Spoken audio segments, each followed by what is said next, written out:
Eu tenho o hábito de me afastar sem falar nada.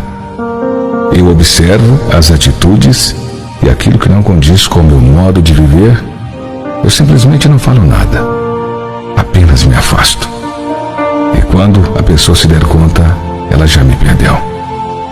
Eu aprendi a retribuir o silêncio com silêncio.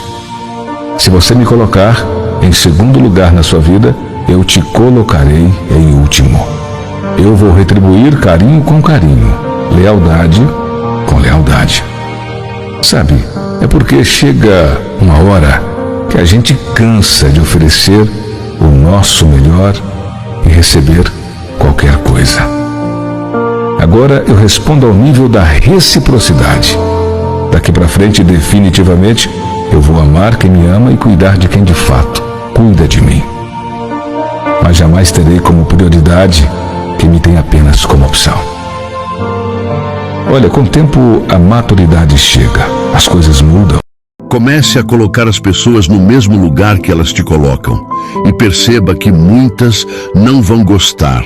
Quando você coloca na cabeça que quem perde não é você, nada mais te abala. Se fulano te tratou mal, te desrespeitou, deixe ir. É livramento. Não permita que o comportamento do outro faça você questionar seu valor.